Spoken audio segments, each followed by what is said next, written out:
The sun was setting as Officer Richard Brooks finished his coffee in the patrol car. He'd been watching cars pass by at this corner for nearly an hour, and his shift was getting boring. That changed when a black BMW drove past. Brooks straightened up in his seat and turned the key in the ignition. Finally, some action, he muttered to himself, flipping on his lights. The BMW signaled properly and pulled over right away. Brooks radioed in the license plate and got out of his car, adjusting his belt as he walked. His hand rested on his holster, something he didn't do for every stop, but seemed to do more often in this neighborhood. Inside the BMW, Andrew Taylor took a deep breath. He'd been through this before. As a black man driving an expensive car, getting pulled over wasn't exactly rare. What made this time different was the classified FBI operation he'd just wrapped up. His badge and ID were in his wallet, but he wasn't supposed to reveal his identity unless absolutely necessary. License and registration, Brooks demanded before he'd even fully reached the driver's window. His tone was cold and authoritative. "Good evening, officer," Andrew said calmly, keeping his hands visible on the steering wheel. "May I ask why I'm being pulled over?" Brooks's face hardened. Taillights out. License and registration now. Andrew knew his taillights were fine. He checked all his car's lights just yesterday. But arguing would only make things worse. "I'm going to reach for my wallet in my back pocket, okay?" Andrew said, moving slowly. "Just hurry up," Brooks snapped, looking around the car suspiciously. Andrew handed over his license and the registration from his glove compartment. As Brooks examined them, Andrew noticed how the officer's eyes narrowed. "This your car?" Brooks asked, his voice dripping with doubt. "Yes, officer. I've owned it for 3 years now." Brooks handed the documents back with obvious reluctance. "You know, we've had reports of drug activity in this area. Mind if I take a look in your car?" Andrew knew his rights. "Actually, officer, I do mind. I don't consent to a search. I was just driving home from work, and I'm not aware of breaking any laws." This was clearly not the answer Brooks wanted. His posture stiffened, and his face flushed slightly. "Step out of the vehicle, sir." "May I ask why?" "Because I smell something suspicious," Brooks said, though there was nothing to smell. "Step out now." Andrew weighed his options. He could reveal his FBI status, but that might compromise months of work. He could comply and hope for the best, or he could refuse and risk escalation. "Officer, I don't mean any disrespect, but I don't believe you have probable cause to search my vehicle or ask me to exit," Andrew said, his heart beating faster despite his outwardly calm demeanor. "People like you always think you know the law," Brooks said sharply. "Let me tell you how this works in my neighborhood.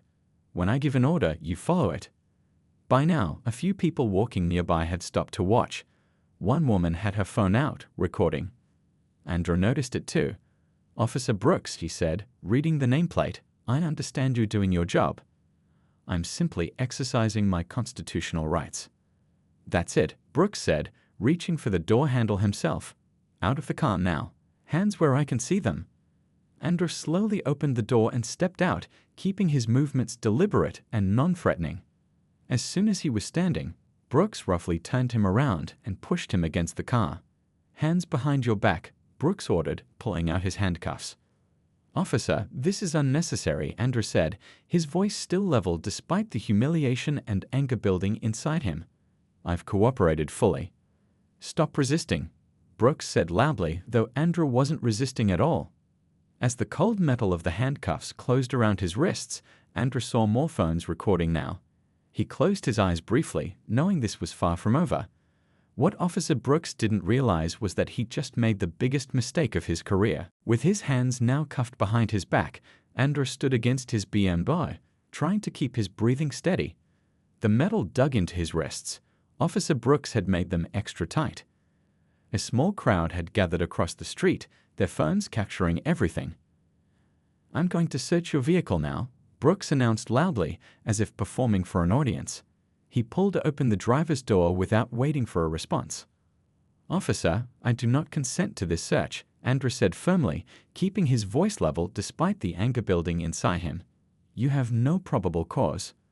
Brooks laughed, a short, dismissive sound. "Probable cause? I told you I smelled something. That's all I need. He leaned into the car, rifling through the glove compartment and center console, tossing papers and items onto the seat. A young woman stepped closer, her phone held high. "This isn't right," she called out. He wasn't doing anything. Brooks straightened up and pointed at her. "Back up. This is police business. Interfere and you'll be arrested too." The woman didn't move away, but she didn't come closer either. By now, there were at least 10 bystanders watching, many recording. Andrew remained silent, watching Brooks tear through his car. The officer pulled out his briefcase from the backseat and popped it open, dumping the contents onto the pavement. Important FBI case files scattered across the ground, along with Andrew's laptop. "Hey, those are work documents," Andrew protested, taking a step forward. Brooks immediately shoved him back against the car. "Don't move. You stay right there." "Those papers are confidential," Andrew said, his professional composure beginning to crack. "You can't just throw them around like that." "Confidential, huh?" Brooks mocked, kicking at some of the fallen papers. "What are you hiding? Drug deals? Fake IDs?" He bent down and picked up a folder, flipping through it. Andrew tensed. That folder contained sensitive information about an ongoing investigation. "Officer, you're interfering with federal." "Shut up." Brooks cut him off. "I'm tired of people in fancy cars thinking they're above the law." He tossed the folder back down. Nothing but boring paperwork anyway. Andrew took a deep breath. Revealing his identity now might compromise everything, but letting this continue was becoming dangerous for his case. "Officer Brooks, I need to speak with your supervisor," Andrew said calmly. "You'll speak to whoever I say you can speak to," Brooks replied, continuing his search. By now, another patrol car had pulled up. Officer Chen, a younger cop, got out and approached cautiously. "Everything okay here, Brooks?" she asked, eyeing the growing crowd of onlookers. "Just dealing with a troublemaker," Brooks said. "Claims this is his car." Acting suspicious. Probably stolen. Ken glanced at Andrew, then at the scattered papers on the ground. "Did you run his license?" Brooks hesitated, was just about to. Andrew saw his opening. "Officer Chen, is it? I've been cooperating fully. Officer Brooks pulled me over claiming a taillight was out, which it isn't. He's searching my vehicle without consent or probable cause, and he's damaged confidential work materials." Chen looked uncomfortable. "Brooks, maybe we should." "I don't need your advice," Brooks snapped at her. "I've been doing this job for 15 years. He turned back to Andrew. "You think you know the law? Fine. You're under arrest." "On what charge?" Andrew asked, his voice finally betraying his frustration. "Resisting arrest, obstruction of justice, and suspected possession of narcotics." "That's ridiculous," Andrew said. "I haven't resisted anything, and there are no drugs in my car or on me." "We'll see about that," Brooks said with a smirk. He reached into his pocket and pulled out a small bag of white powder. Andrew's eyes widened as Brooks leaned into the car, then emerged holding the bag. "Well, well, look what I found under your seat." The crowd grew louder, several people shouting that they saw what he did. Officer Chen's face paled. "Everyone saw that," Andrew said, his voice low and dangerous now. "You just planted evidence. That's a federal crime. Who's going to believe you?" Brooks taunted, but there was a flicker of uncertainty in his eyes as he noticed all the phones pointed in their direction. "Brooks," Chen said urgently. "We should take this to the station, now." Brooks grabbed Andrew's arm and started marching him toward the patrol car. "You're in a world of trouble," he muttered, but he no longer sounded confident. As Andrew was pushed into the back seat, he caught the eye of one of the bystanders recording. "Send that video to the news," he called out, "and to the FBI field office." The car door slammed shut, cutting off his words. As they pulled away from the curb, Andrew finally allowed himself a small smile.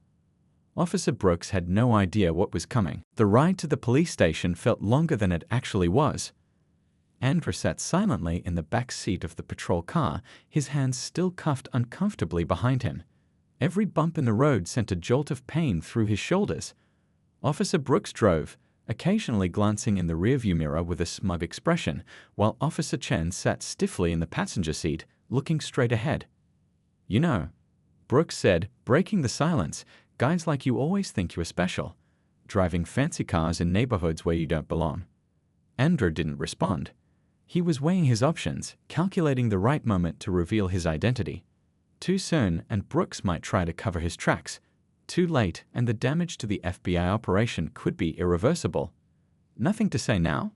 Brooks taunted. You were pretty talkative back there. Officer Chen shifted uncomfortably. Maybe we should just process him when we get to the station, she suggested quietly. Brooks shot her an annoyed look. You need to learn how things work, rookie. These guys need to be taught respect. When they finally arrived at the station, Brooks parked and came around to roughly pull Andrew from the backseat. A few officers hanging around outside watched with mild interest as Brooks marched his handcuffed suspect through the doors. Inside, the station buzzed with activity. Phones rang, officers chatted, and the occasional raised voice carried from the holding cells in the back. Brooks pushed Andrew toward the booking desk, where a tired-looking desk sergeant looked up from his computer. Got a live one here, Sarge, Brooks announced. Resisting arrest, obstruction, and possession. He placed the small bag of white powder on the desk, the evidence he had planted in Andrew's car. The sergeant raised an eyebrow.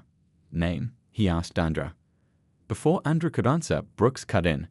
Says his name is Andrew Taylor, but we'll need to verify that.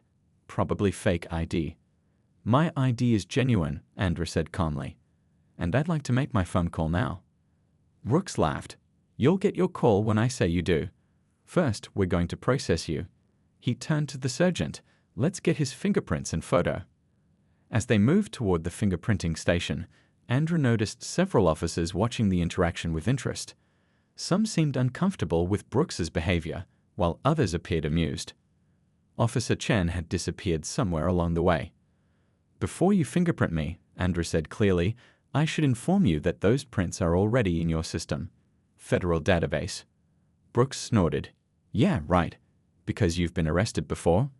No. Andrew replied, making sure his voice carried. Because I'm a federal agent. The room didn't exactly fall silent, but there was a noticeable drop in the background noise. The officer preparing the fingerprinting equipment paused. Brooks's face reddened. You expect us to believe that? Nice try. In my wallet, behind my driver's license, you'll find my credentials, Andrew said. Federal Bureau of Investigation. I'm currently working on an operation in your jurisdiction. The sergeant, who had followed them to the fingerprinting station, exchanged glances with another officer. Check his wallet, Brooks. Brooks's hand trembled slightly as he pulled Andrew's wallet from an evidence bag. He opened it and removed the driver's license. Behind it was a black leather fold. When Brooks flipped it open, the gold FBI badge gleamed under the fluorescent lights. The color drained from Brooks's face. He stared at the badge, then at Andrew, then back at the badge. Is there a problem, Officer Brooks? Andrew asked, his voice steady. The sergeant stepped forward, taking the badge from Brooks's limp fingers. He examined it carefully, then looked at Andrew with new eyes. Why didn't you identify yourself during the stop? I was working undercover, Andrew explained. Revealing my identity on the street could have compromised an operation that's been in progress for months. I was attempting to handle the situation without blowing my cover, but Officer Brooks escalated matters unnecessarily. By now, a small crowd of officers had gathered. In the back, Andrew spotted Officer Chen, her eyes wide with shock. Uncuff him, the sergeant ordered Brooks, who stood frozen. Now. Brooks fumbled with the keys, his earlier confidence evaporated. As the handcuffs came off, Andrew rubbed his wrists, wincing at the red marks left behind. I need to use your phone, Andrew said to the sergeant. I need to contact my supervisor and the Department of Justice's Civil Rights Division, and I believe there are some videos of my arrest that will be of interest to them. Brooks swallowed hard. Listen, I didn't know. Save it, Andrew cut him off. You planted evidence in my vehicle, in front of witnesses, with cameras recording. You violated my civil rights, damaged federal property, and interfered with a federal investigation. And now, Officer Brooks, you're going to learn about actual consequences. The station buzzed with nervous energy as news spread about who Andrew really was. Officers whispered to each other, stealing glances at the FBI agent now sitting in the captain's office, a cup of coffee in his hand. Through the glass walls, They could see Captain Rodriguez's face growing increasingly grim as Andrew spoke. Officer Brooks sat alone on a bench outside, staring at the floor. Nobody wanted to be near him right now. Officer Chen had already given her statement to the captain, confirming that Brooks had planted evidence. Her hands had trembled as she signed her name to the report, but her voice had been steady. Inside the office, Captain Rodriguez ran a hand through his graying hair. "Agent Taylor, I want to personally apologize for the treatment you received today. This is not what our department stands for." Andrew took a sip of his coffee before responding. "With all due respect, Captain, that remains to be seen. Officer Brooks didn't develop these attitudes overnight, and he clearly felt comfortable enough to act on them while wearing your badge." The captain winced. "I understand your anger." "This isn't about my anger," Andrew cut in calmly. "This is about a pattern of behavior that endangered not just my civil rights, but an ongoing federal investigation." The office phone rang, and Rodriguez answered it. His face paled as he listened. "Yes, sir. He's right here." "Yes, sir. I understand." He hung up and looked at Andrew with new wariness. "That was the chief. Your supervisor called him directly. The FBI director is involved now." Andrew nodded. "My team has already retrieved my scattered files and secured my vehicle as evidence. The videos from bystanders have been collected as well. Several have already made their way to local news stations." As if on cue, Rodriguez's computer pinged with an email notification. He clicked it open to see a video link from a local news station. The thumbnail clearly showed Brooks shoving Andrew against the car. "Oh God," the captain muttered. "My supervisor and a team from the Department of Justice will be here within the hour," Andrew said. "In the meantime, I'd like to see Officer Brooks's personnel file." "That would require a warrant." Andrew raised an eyebrow. "Do you really want to go that route, Captain? Because I can have that warrant in 20 minutes. Rodriguez sighed heavily and pressed the intercom. "Nancy, please bring me Officer Brooks's complete file." Outside the office, Brooks finally looked up as the administrative assistant walked past him toward the records room. The realization of what was happening dawned on his face. 10 minutes later, Andrew flipped through the thick file. There were 12 civilian complaints against Brooks in the past 3 years alone. Most were from Black and Hispanic citizens claiming unfair treatment, excessive force, or illegal searches. All had been dismissed for insufficient evidence or officer's word against civilian. "This is troubling," Andrew said, his voice level despite his growing anger. "Your department had plenty of warning signs." Before Rodriguez could respond, the door opened. Chief Williams entered, followed by Assistant Director Patterson from the FBI and 2 stern-looking representatives from the Justice Department's Civil Rights Division. "Agent Taylor," Patterson said, approaching Andrew. "Aren't you all right?" "I'm fine, sir," Andrew replied, standing to greet his boss. Patterson turned to the police chief. "Chief Williams, I believe you understand the gravity of this situation." The chief nodded, his face grim. "Yes, sir. We're prepared to cooperate fully with your investigation." "Good," Patterson said, "because this goes beyond one bad officer. The pattern in this file suggests systemic problems that require systemic solutions." One of the DOJ representatives, a woman with steel-rimmed glasses, spoke up. "We'll need access to all records of traffic stops and arrests for the past 5 years, broken down by race, neighborhood, and officer." The chief's shoulders slumped slightly, but he nodded again. "You'll have whatever you need." Outside, through the glass walls, they could see Officer Brooks being approached by 2 uniformed officers. Words were exchanged, and then Brooks was asked to hand over his badge and gun. His face contorted with disbelief and anger as the reality of his situation finally hit him. Andrew watched silently as Brooks was escorted out. There was no satisfaction in seeing the man's career end this way. Only a deep wariness at the thought that it had taken an FBI agent being mistreated to finally bring consequences for behavior that had affected countless ordinary citizens. Patterson placed a hand on Andrew's shoulder. "Your cover's blown, but you collected something more valuable than what we were originally after. This case could lead to real reform." Andrew nodded, thinking of all the people who'd filed complaints against Brooks that had gone nowhere. Maybe now they would finally be heard. "Let's get to work," he said. 2 days after the arrest, the videos had spread everywhere. On TV screens in barbershops, on phones during lunch breaks, on laptops in coffee shops, people couldn't stop watching and talking about what Officer Brooks had done. Local news ran the story every hour, and by the next morning, national outlets had picked it up too. Andra sat in Assistant Director Paverson's office, watching a news clip on the wall-mounted TV. The footage, filmed by a bystander, clearly showed Brooks planting evidence in the car. "They're calling you a hero," Patterson said, muting the TV as the reporter began interviewing community activists. Andra shook his head. "I'm not a hero. I was just in the wrong place at the wrong time, or maybe the right place at the right time, depending on how you look at it.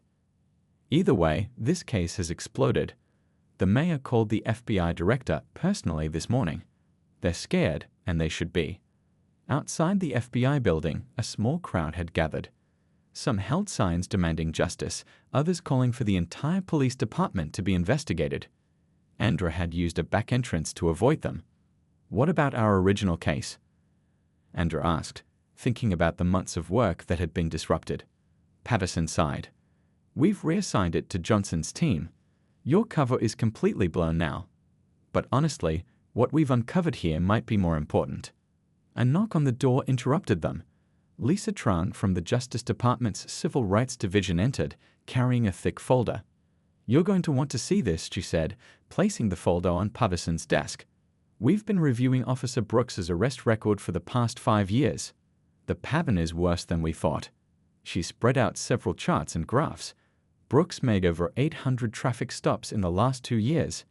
87% were drivers of color, mostly in middle-class neighborhoods. His search rate for these drivers was 6 times higher than for white drivers. And look at this. She pointed to another chart. His discovery of contraband magically increased after body cameras were introduced, but officers were allowed to turn them off during searches. Andra leaned forward, studying the numbers. He got bolder. "And he wasn't the only one," Lisa added. "When we compared his patterns to other officers in the same precinct, we found 3 others with nearly identical statistics." Patterson whistled softly. "A ring?" "Looks that way," Lisa confirmed. They worked the same shifts, covered the same neighborhoods, and backed up each other's reports. On the muted TV, the scene changed to show protesters gathering outside the police station. The crowd had grown since yesterday. "The community has had enough," Lisa said, following Andra's gaze to the screen. "We've set up a hotline for people to report similar experiences, and it hasn't stopped ringing. Some of these cases go back years." Andra's phone buzzed with a text from his brother. "Proud of you. Mom is too. Call when you can." "What happens now?" Andra asked. "We've moved for a federal investigation of the entire department," Lisa explained. "Based on what we've already found, a judge granted us access to all their records. Meanwhile, the district attorney is reviewing every case Brooks and his buddies were involved in. Any conviction that relied on their testimony or evidence they collected could potentially be overturned." Patterson's phone rang. He answered, listened briefly, then covered the mouthpiece. "The police chief is calling an emergency press conference in an hour. Sounds like they're about to announce some changes." Andra wasn't surprised.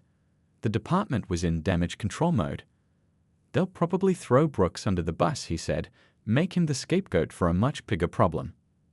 "That's why we're not letting them control this narrative," Lisa replied. "The Justice Department is preparing its own statement.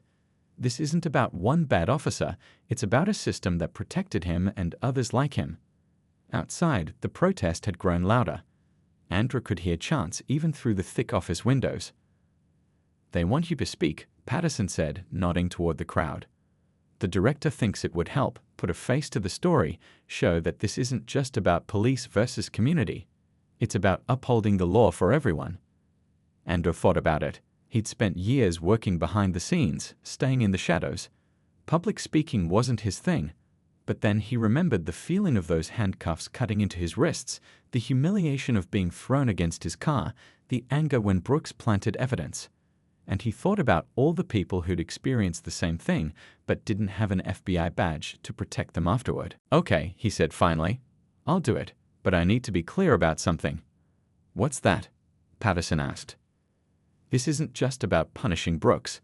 This has to lead to real change." Lisa nodded, gathering her papers. That's exactly what we're aiming for, Agent Taylor. And thanks to you, we actually have a chance to make it happen. The investigation moved quickly over the next few weeks. Andrew found himself working alongside the Justice Department team, reviewing endless files and interviewing dozens of people who had encountered Officer Brooks and his partners. Today, they sat in a conference room at the FBI field office, surrounded by stacks of papers and half-empty coffee cups. The wall was covered with photos, timelines, and sticky notes connecting related cases. "I still can't believe how deep this goes," said Lisa from the Justice Department, rubbing her tired eyes. 4 officers working together for years, targeting specific neighborhoods and drivers. Andrew nodded, flipping through another complaint file. This one from a college student who had been stopped 3 times in 1 month by Brooks. Each time his car had been searched. Nothing was ever found, but the young man had been late to class, missed a job interview, and finally started taking a longer route to school just to avoid that particular patrol area. "These stories all sound the same," Andrew said quietly. "Pulled over for minor reasons or no reason. Searched without consent, sometimes property damaged. Occasionally false evidence planted. But most victims didn't file formal complaints because they didn't think anyone would believe them." "And they were right," Lisa replied bitterly. "When they did complain, Internal Affairs dismissed almost every case." Tom Wilson, a veteran detective from neighboring county who had been brought in to help with the investigation due to his reputation for integrity, pointed to a photo of Captain Rodriguez. "He had to know what was happening," Tom said. "These complaint patterns were obvious. Brooks had 20 times more complaints than the average officer." The door opened and Assistant Director Patterson walked in, looking grim. "Just got off the phone with the mayor's office. They've been dragging their feet on access to some of the internal affairs records. Suddenly, they're very concerned about officer privacy." "They're stalling," Lisa said. "Not for long," Patterson replied with a thin smile. "The Attorney General has authorized us to get a federal warrant. They can cooperate, or they can explain to a judge why they're obstructing a federal investigation." Andrew's phone buzzed. It was a text from Officer Chen. "Can we meet? I have something you need to see." 2 hours later, Andrew sat at a table in the back of a quiet diner across town. Officer Chen slid into the seat across from him, looking nervously over her shoulder. "Thanks for meeting me," she said quietly. "I didn't know who else to trust." "What's going on?" Andrew asked. Chen pulled out a small flash drive and placed it on the table. "After you were arrested, I got curious. Brooks and his friends always worked certain shifts together. They would joke about their hunting grounds. That's what they called the neighborhoods where they did most of their stops." She pushed the drive toward Andrew. "So I pulled the dashcam footage from their patrol cars for the past 6 months. It wasn't easy. Some of it had already been accidentally deleted, but I found enough." "What's on here?" "Conversations between Brooks and the others when they thought no one was listening." Chen's voice shook slightly. "They talk about their targets, how they pick them, how they plant evidence if they need to make an arrest look good for their stats. They even have a scoring system under. They earn points for different types of arrests." Andrew felt a cold anger spreading through him. "Does your captain know you're bringing this to me?" Chen shook her head. "I don't know who to trust in the department anymore. After what happened with you, I started seeing things differently, remembering comments and jokes that didn't seem important before." Andrew carefully pocketed the drive. "This is brave of you." "I became a cop to help people," Chen said simply, "not to be part of whatever this is." When Andrew returned to the office with the drive, the team gathered around a computer to watch. The footage was damning. Brooks and his partners casually discussing which drivers to target, laughing about planting evidence, bragging about intimidating people into not filing complaints. In one clip, Brooks could be heard clearly saying, "If they're driving too nice a car for their neighborhood, that's probable cause in my book." Patterson let out a low whistle when they'd finished watching. "This is everything we needed. Direct evidence of conspiracy and corruption." Lisa was already on her phone, calling the Attorney General's office. "We need to move quickly before they realize what we have." 3 days later, the FBI and Department of Justice held a joint press conference. Andrew stood to the side as Patterson and the Attorney General laid out the preliminary findings of their investigation. The evidence was overwhelming. Systematic targeting of minorities, illegal searches, planted evidence, false arrests, and a cover-up that reached into the highest levels of the department. As the reporters shouted questions, Andrew spotted Officer Brooks in the crowd. He wasn't in uniform. He'd been suspended pending the outcome of the investigation. Their eyes met briefly. Brooks looked away first, his face a mixture of anger and fear. Andrew felt no satisfaction, only a deep determination. This wasn't about one racist cop anymore. This was about changing a system that had protected him for years while failing the community it was supposed to serve. Agent Taylor called out a reporter, spotting him at the edge of the stage. "You were the catalyst for this entire investigation. How does it feel?" Andrew stepped forward to the microphone, thinking carefully before he spoke. "This should have happened long before I was pulled over," he said simply. "The real heroes are the community members who spoke up again and again, even when no one listened. And officers like Chen who had the courage to do what's right, even when it wasn't easy. This investigation isn't about me. It's about making sure every person is treated with dignity and respect by those sworn to protect them. And we're just getting started." 6 months had passed since that fateful traffic stop. The small courtroom was packed, with people lining the walls and reporters crowded near the door. Andrew sat in the front row, watching as Officer Brooks stood before the judge, head bowed. "Richard Brooks, this court finds you guilty of civil rights violations, evidence tampering, filing false police reports, and obstruction of justice," the judge announced, her voice firm and clear. "You abused the power and trust given to you as a police officer. Your actions have caused immeasurable harm to this community." Brooks stared at the floor as the judge continued. "You were sentenced to 5 years in federal prison," she said, "and you are permanently barred from serving in any law enforcement capacity." A murmur ran through the courtroom. Some people nodded in satisfaction, others dabbed at tears. For many of Brooks's victims who had come to witness this moment, the sentence represented something they had never expected to see: accountability.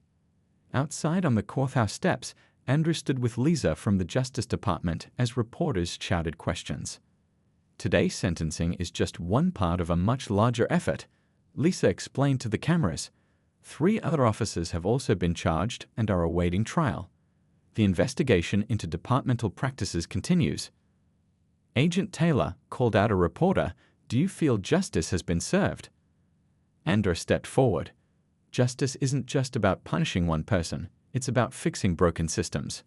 Brooks's sentencing today is important, but the consent decree signed last week between the Justice Department and the Police Department will have a much more lasting impact." That consent decree had been the result of months of intense negotiation.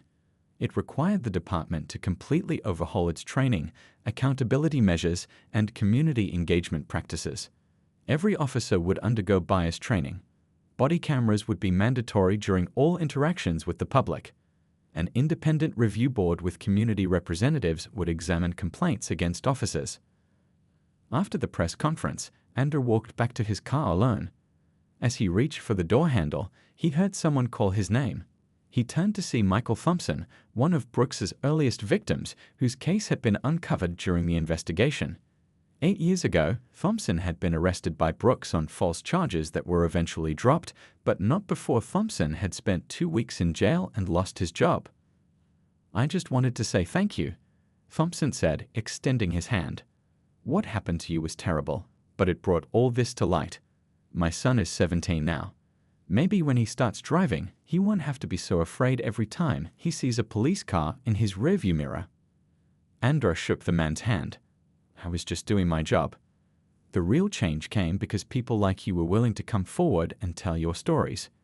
Still, Thompson insisted, not everyone would have pushed for all this. You could have just filed a complaint and moved on. Later that evening, Andrew sat in Assistant Director Paterson's office for a final debriefing. The FBI field office had become a second home during the investigation. The Attorney General called today. Paterson said, "He's very pleased with the outcome. Brooks's conviction sends a strong message." Andrew nodded. "And the others?" "Officer Reynolds took a plea deal. He'll testify against Captain Rodriguez and Officer Delgado. Their trial starts next month." Paterson leaned back in his chair.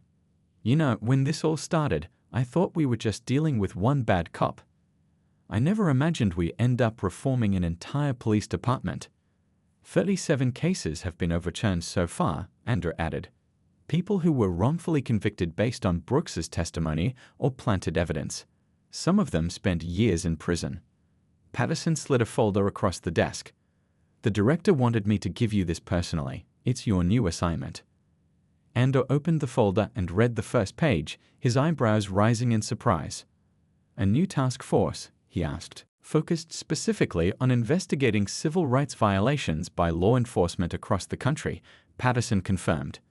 The director wants you to lead it. What happened here in one city is happening elsewhere. We need people who understand how these systems work, or don't work, to fix them. Andrew thought about it. His undercover work had always been challenging and important. But this could change things on a much larger scale.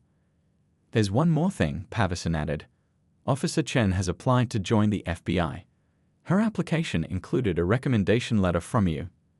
Andrew smiled. She deserves a chance. She risked everything to do the right thing.